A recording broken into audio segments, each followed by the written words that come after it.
Bem-vindos ao canal do J.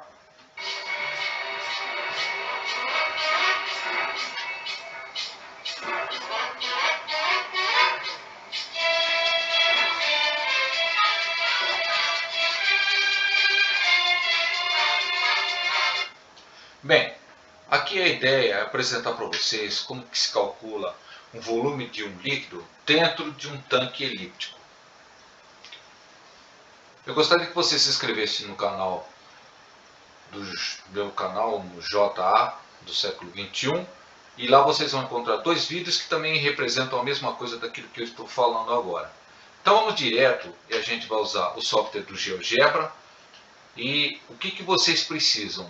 Quando vocês forem calcular o volume para cada determinada altura, então vocês vão ter que ter a distância que representa a altura, a distância que representa a largura e a distância que vai representar o comprimento.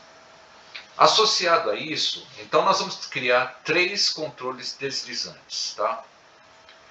Altura, largura e comprimento. Quem entende de GeoGebra sabe que os controles deslizantes eles têm início e final. Então vocês colocam onde vocês quiserem, do início geralmente 0 e o final de acordo com o interesse de vocês para altura, largura e comprimento. Vejam que depois se você colocar um incremento de 5 em 5 centímetros, de 10 em 10 centímetros, então você pode ter a sua altura de diversos caminhões, 1 metro, 1 metro e 10, 1 metro e 15, 2 metros, 3 metros, então finaliza em 5, aqui está bom de altura, largura eu finalizaria em 10, comprimento em 20, então ó, no caso aqui essa é a altura de 1,1 metro, a largura de 2,2 e comprimento de 7,2 metros, isso é os padrões de um carro-pipa que transporta água, né? Mas tem os de gasolina, tem os de diesel, cada um tem. Vejam, tem que ser tanque do tipo elíptico, com essa forma, com essa imagem aqui, né? Associado a isso, nós vamos ter que fazer a criação do raio menor e do raio maior. O raio menor nada mais é do que essa distância do centro até o topo, ou do centro até embaixo, né? E do raio maior do centro até o lado direito ou do centro até o lado esquerdo. Então, nada mais é do que você chegar aqui e dividir a altura por 2, dá o raio menor, e a largura por 2, dá o raio maior. A partir daí, vocês têm que saber o seguinte. Vejam que esse tampo, ela representa a foto de uma elipse. Então, matematicamente, eu tenho que ter uma elipse, uma equação de elipse, e depois nós vamos ter que, com essa equação de elipse, transformá-las numa função para poder fazer uma integração e daí calcular a área que você tem nesse tampo a uma determinada altura e quando você tem a área e multiplica por um determinado comprimento, você tem um volume. Então vamos lá para a função que representa a equação da elipse. Vamos lá para a equação que representa a elipse, que nada mais é do que x2 sobre o raio menor ao quadrado, mais y2 sobre o raio maior ao quadrado, é igual a 1. Isto quando o centro da elipse é no valor 0, 0. A partir do momento que vocês têm os valores de altura, largura e comprimento determinados, associados já temos o raio menor, raio maior, nós precisamos então fazer a transformação de uma equação que representa todo esse tampo aqui para uma função, porque nós queremos fazer a integração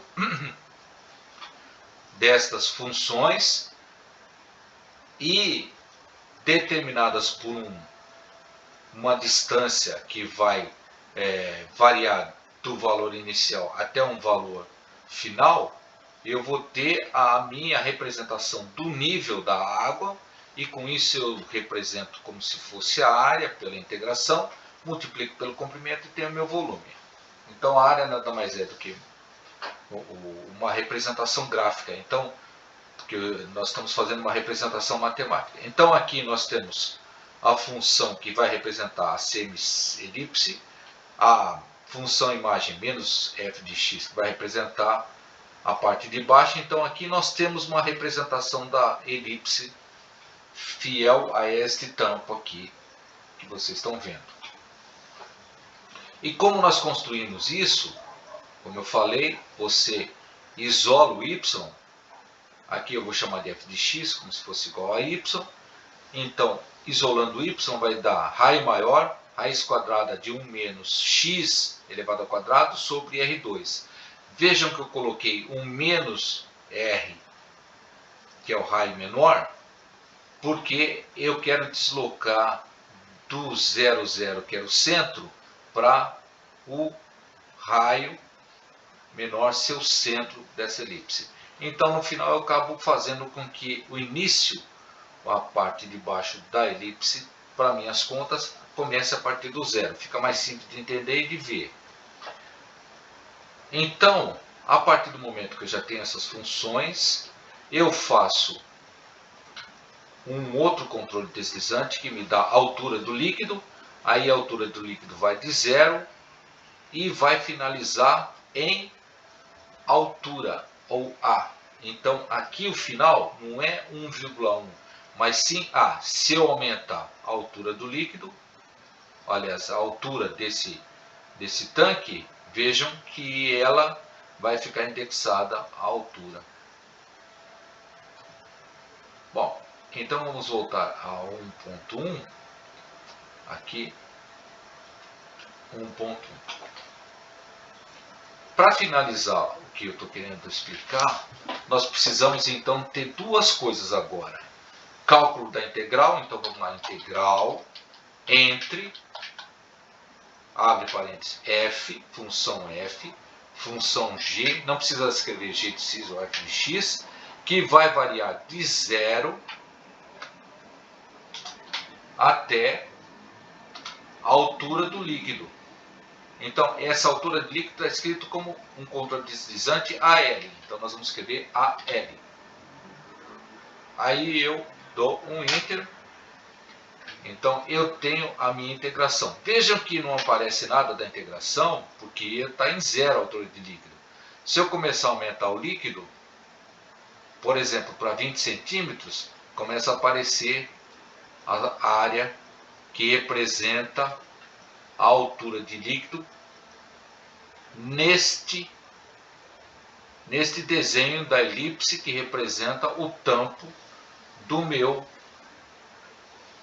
caminhão.